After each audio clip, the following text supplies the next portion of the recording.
All right, hi everybody. We're going to go over the answers to the liver lab. Hopefully you've already watched the liver lab and hopefully you've already filled in this data table here. I'm just here to help you answer the questions in case you were struggling with them. All right, question number 1. How did you know that catalase was present in your liver? Whoops, I'm going to click on the text box and I'm going to go ahead and type these in here. All right, catalase bubbles when it touches liver. So that was evidence that catalase was present as we made the bubbles. Why was the glowing splint used? Just to remind you, we talked about that earlier. First, we see if catalase is present by pouring hydrogen peroxide on a sample and then watching for bubbles. Oh, I thought this said it here. Bubbles are made when the oxygen is released. I thought it said it here. It doesn't actually say it here. Okay, so the reason that we check for bubbles is that, or why we use the glowing splint is to check for oxygen. So the glowing splint, oh my gosh, I'm having trouble spelling. Glowing splint shows that oxygen is being made.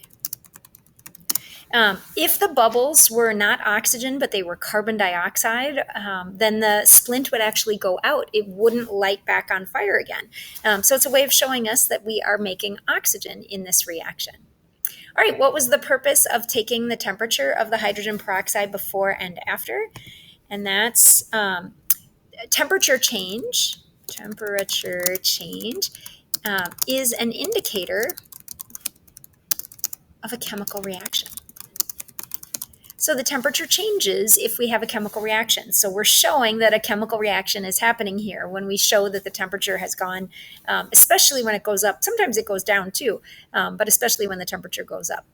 All right, and what was the reason that you were asked to observe or measure the amount of bubbling? That tells us how much the reaction is occurring. So rating the bubbling gives us a sense of how fast the reaction is occurring.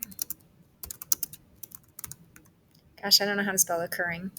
Is it 1 R? Nope. 2 R's? There we go. All right, how fast the reaction is occurring. Perfect. All right, number 5. What effect does grinding, smashing it all up, what effect does that have on the rate of catalase activity? Well, you guys, it increases, so I'm going to do drawing here. It increases the rate. So I'm going to circle that.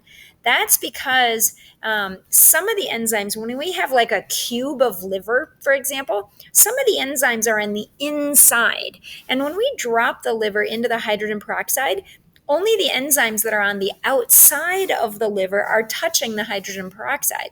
But when we smash the hydrogen peroxide, when we grind it all up, then all of the enzymes are available to react. And usually that causes the reaction rate to really increase. All right, what effect does boiling have on the rate of catalase activity? It should decrease it completely. We should have pretty much no reaction at all. That's because heat denatures the enzymes. Enzymes are made of proteins, and if it gets too hot, then the enzymes change shape and then they don't work anymore. All right, number 7. What effect did adding an acid have on the rate of catalase activity? I don't remember how it turned out in your version of the lab. When people do it, we get different results. I think usually both the acid and the base decrease the rate, but you can double check. If it increased, it wouldn't have increased the rate, but it might have had no effect or it might have decreased the rate. So if we gave that bubbling a lower number, then we would say it decreased the rate. And that's the same thing with adding a base. Why is that? Well, enzymes need a very specific pH, and when you screw up the pH, then that causes them to change shape and they don't work as well.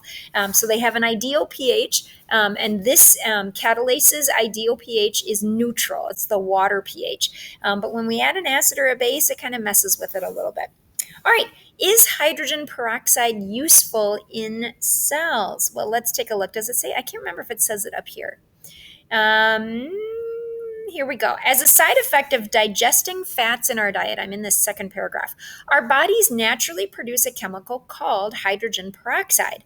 Unfortunately, listen carefully, hydrogen peroxide is unhealthy for cells. So our bodies produce an enzyme called catalase. Catalase's job is to break hydrogen peroxide into water and oxygen, which are both healthy for our cells. So let's go back here. Is hydrogen peroxide useful in cells? No. And you could say it's a poison or a toxin. So it is a poison. Da, da, da. All right, why is catalase necessary in cells? Why do we have catalase? Why is there catalase in the liver? Why is there catalase in all of my cells? It's because we accidentally make this hydrogen peroxide, which is bad for us, and we need to break it down right away. So we need to break up the, I'm going to call it H2O2 poison as fast as we make it so that we don't get sick from it. All right, and then finally, why does hydrogen peroxide bubble when placed on an open cut? So hydrogen peroxide you get in bottles, and we use it often to clean an injury. Like if you skinned your knee or something, maybe somebody has poured hydrogen peroxide on your cut, and if you do that, it bubbles all up. It's kind of a cool little reaction. So the question is why? Well, when you skinned your knee, you had cells, skin cells, that broke open. And catalase is inside of your skin cells. So when you pour hydrogen peroxide on your boo-boo, the catalase reacts with the hydrogen peroxide and it makes that oxygen. And actually, it turns it into water and oxygen. And water is good for cleaning your injury. And introducing oxygen, oxygen is actually bad for some of our bad bacteria, some of the bad bacteria that would cause an infection. They don't want to be around high levels of oxygen. So causing that bubbling is a good way to clean out the injury. Okay, so one more time, why does H2O2 bubble when placed on an open cut? It comes in contact with the catalase that spilled out from the injured cells. All right, is that the last one? I can't remember. That's the last question, everybody. We are all done. Submit this as soon as you can. Have a great one.